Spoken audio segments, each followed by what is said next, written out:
Bonjour, Ciel Mon Info, c'est l'occasion de se pencher sur l'actualité des chrétiens d'ici et d'ailleurs. Cette semaine, nous vous proposons de faire le point sur les activités d'un mouvement qui tente de sensibiliser à la lutte contre la pauvreté. Jean-Daniel André, bonjour. Bonjour. Alors, vous avez été pendant 9 ans le coordinateur roman du mouvement Stop Pauvreté. Vous venez de remettre votre mandat. En 2 mots, quel bilan est-ce que vous tirez de ces 9 ans d'activité à la tête de ce mouvement en Suisse romande? Pour moi, c'est un bilan très positif, avec une forte croissance, mais aussi une multiplication des partenaires qui s'impliquent dans ce mouvement, notamment les ONG d'appartenance chrétienne évangélique, qui ont compris que c'est bien de se mettre ensemble pour travailler à la sensibilisation et à un lobbying politique en Suisse et au niveau international. Alors aujourd'hui, il y a 26 ONG qui sont membres de Stop Pauvreté. Ça paraît énorme. Quel type d'ONG est-ce que vous rassemblez? Est-ce que vous auriez quelques noms à nous indiquer? Alors, il y a des très petites ONG comme Jetro ou CEMADEF, qui a été en très forte croissance, CEMADEF Asafi. Et puis, il y a des grosses ONG qui viennent de rentrer, comme MEDER et comme Well Vision, qui sont des poids lourds du développement dans les milieux évangéliques. Mais en fait, ce qui est surtout intéressant, c'est qu'en lien avec Stop Pauvreté, il n'y a pas seulement les membres d'interaction, mais il y a encore une trentaine d'ONG en plus qui font des choses avec Stop Pauvreté. Donc ça fait environ en tout, je pense, 60 ONG qui gravitent autour de cette campagne. Alors ce qui est intéressant, c'est que dans le cadre de cette campagne, vous avez publié toute une série de livres. J'en ai là 4 sur cette petite table, mais il y en a d'autres que vous avez publiés. Il y a par exemple un livre Just People pour une vie plus juste. Donc vraiment cette dynamique de sensibilisation, elle va jusqu'à sensibiliser au comportement quotidien des chrétiens et des autres gens aujourd'hui.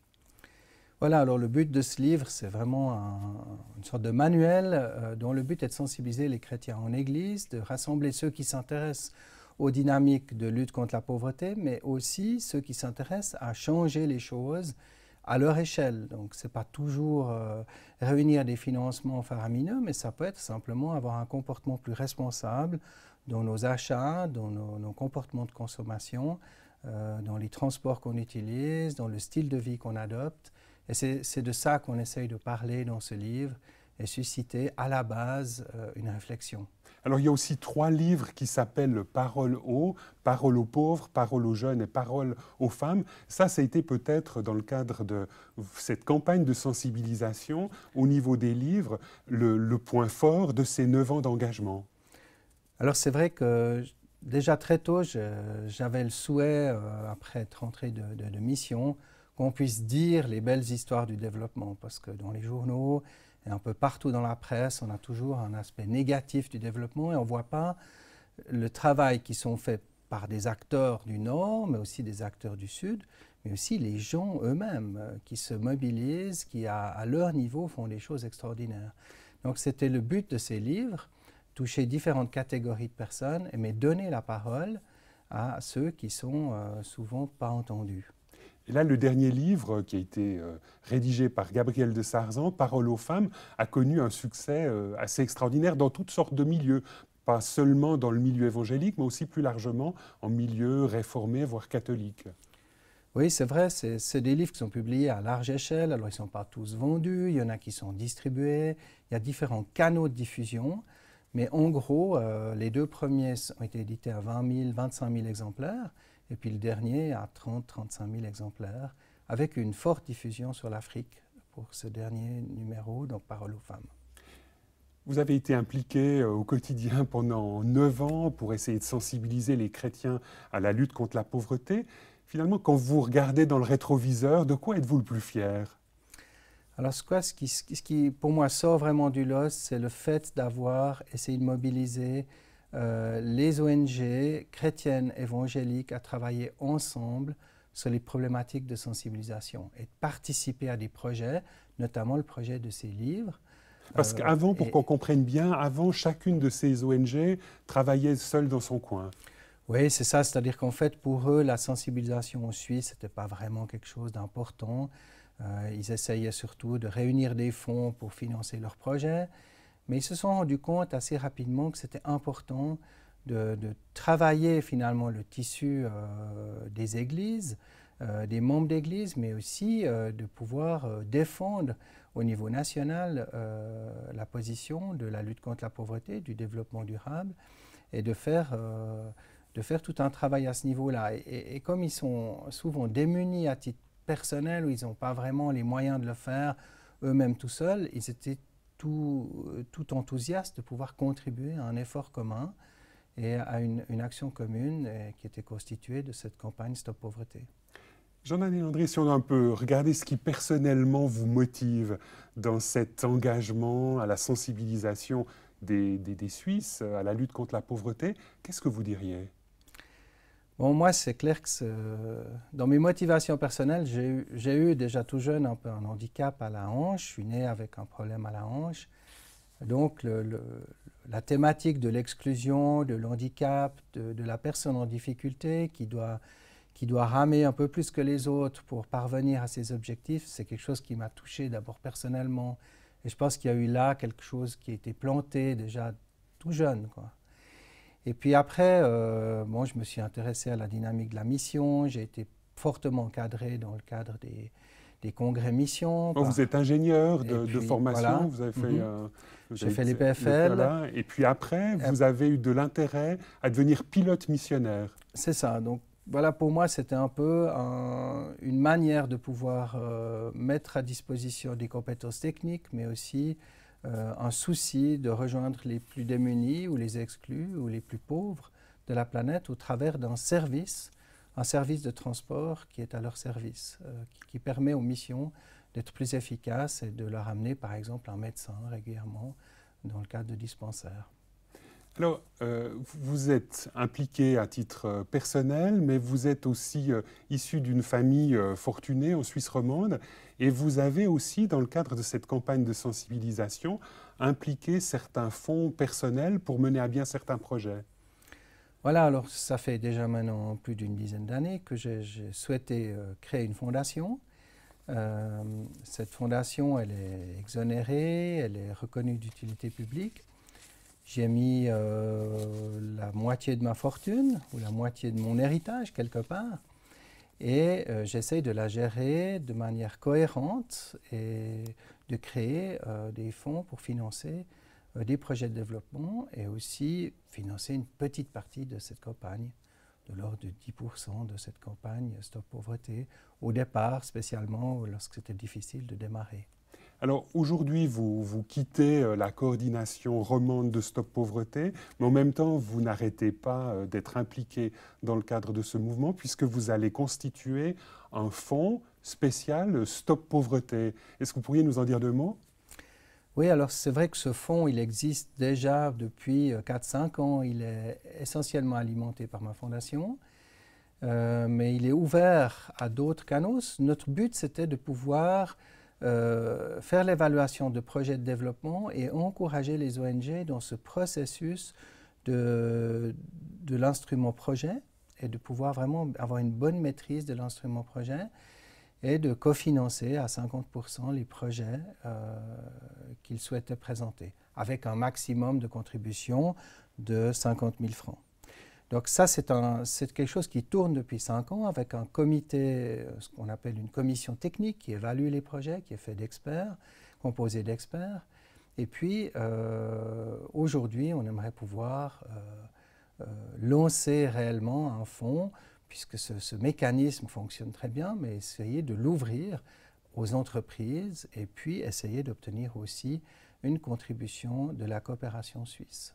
Et là, vous avez l'impression que du côté des entreprises, du côté des privés, il y aurait de l'intérêt à s'engager dans un tel fonds pour véritablement financer partiellement des projets d'aide au développement et de solidarité à la fois à l'étranger, mais peut-être aussi en Suisse.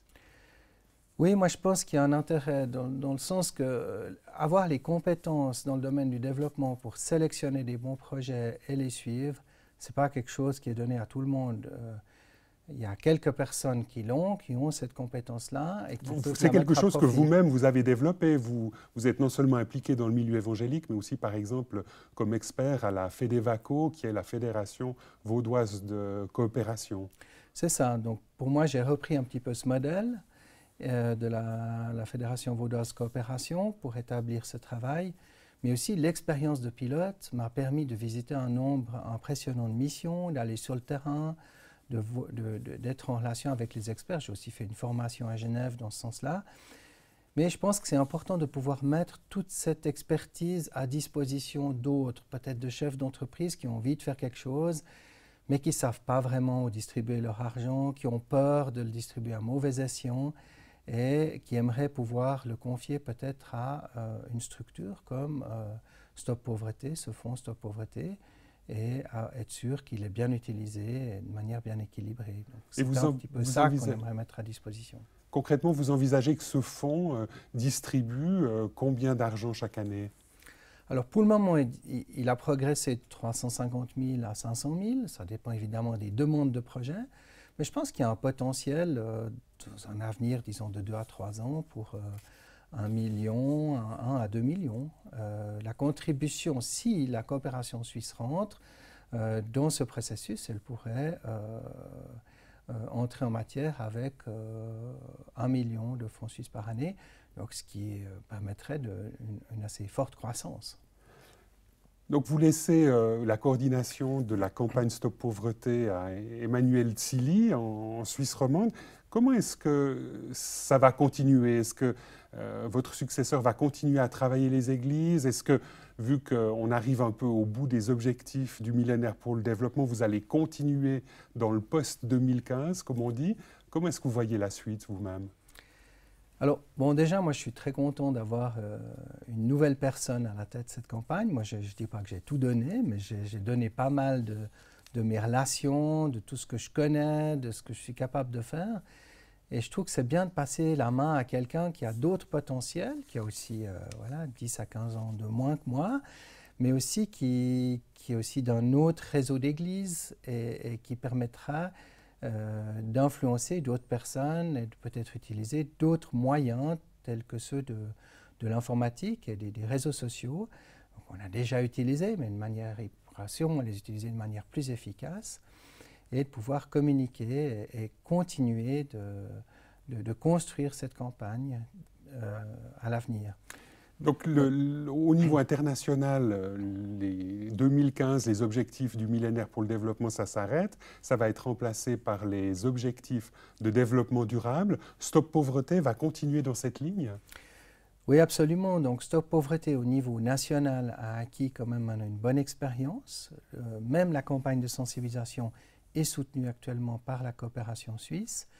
Ils sont très satisfaits des résultats qu'on a obtenus, du travail qu'on fait, des thématiques qu'on aborde, et on souhaite continuer.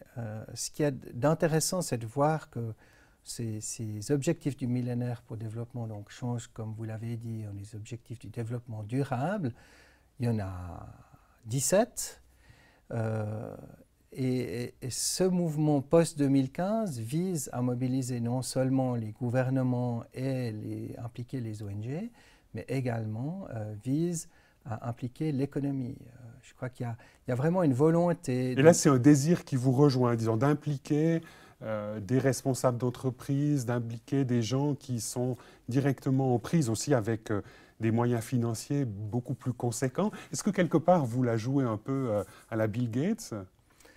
Je pense que, voilà, c'est vrai que si on peut créer un effet de multiplication comme Bill Gates l'a fait, en consacrant 3 milliards sur sa fortune de 4 milliards de dollars, il a créé un effet d'entraînement. Et puis surtout, ce qui a attiré d'autres grands financiers et grands propriétaires, c'est le fait qu'il ait construit une fondation qui est assez efficace et qui a des objectifs très clairs que souvent les gouvernements ne peuvent pas se permettre.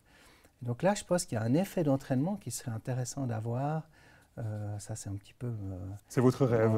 Un rêve, de pouvoir créer cet effet d'entraînement au sein d'Interaction et de pouvoir multiplier non seulement les ressources, mais la prise de conscience de l'importance d'une économie plus juste. Si on regarde en 2009 avec la crise des subprimes, on a eu un recul de 3 ans sur les objectifs du millénaire pour le développement. C'est gravissime. On voit l'importance de l'économie mondiale sur la lutte contre la pauvreté. Donc aujourd'hui, on ne peut plus se permettre d'avancer sans l'économie, l'implication de l'économie, la prise de conscience que l'homme doit être au centre de l'économie et pas la recherche du profit. Jean-Daniel André, merci beaucoup de nous avoir rejoints sur ce plateau de Ciel Mon Info.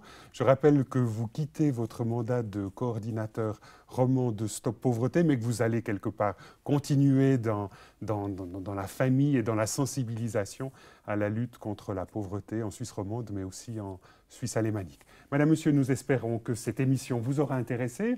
Merci de nous avoir suivis. Au revoir et à bientôt.